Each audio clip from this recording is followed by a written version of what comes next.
الأمومة البديلة في القطط. وقبل ما نبدأ الفيديو علشان يوصلك كل جديد اعمل سبسكرايب وفعل الجرس. القطط من الحيوانات الجميلة، ودائما ما نرى القطة الأم ترعى قططها الصغار وتهتم بهم وتقوم بتنظيفهم بعناية. وكتير قوي من اللي ربوا قطط عارفين إن في أحيان كثيرة يجب أن يقوموا بدور الأم للقطط الصغيرة، سواء في التغذية أو الرعاية، بالأخص لو كانت تلك القطط مشردة تم إنقاذها من الشارع، فإنها تحتاج لمزيد من الرعاية. وقتها يكون القيام بدور الأمومة البديلة واجب حتى لا تموت القطط.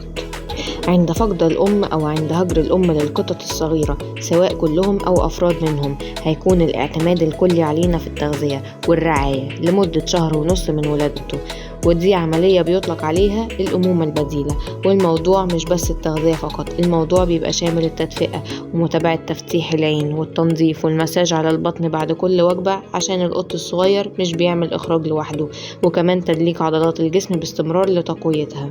التدفئة بنحط جنبه دايما مصدر دفء، قربة مية أو زجاجة أو كيس نايلون فيه مية دافية بتتغير باستمرار، ويكون ملفوف بقماش أو فوطة عشان يفتكرها أمه. التغذية أولا النوع بترتيب الأفضلية، اللبن البديل الخاص بالقطط زي رويال كانين، ميرا كانينا، بس طبعا تكلفته كبيرة.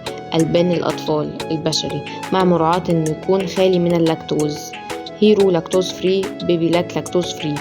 جهينة خالي من اللاكتوز من السوبر ماركت، ويتم تخفيفه 1:1 ويضاف إليه ماء ومعلقة زيت زيتون.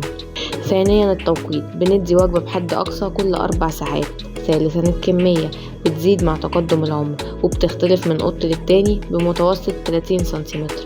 رابعا الطريقة، بالسرنجة أو القطارة أو الببرونة الخاصة بالقطط.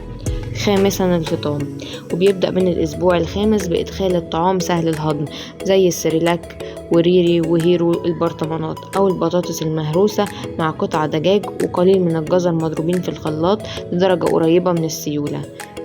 لو عجبك الفيديو اعمل لايك وكومنت وشير لحد يهمه الأمر.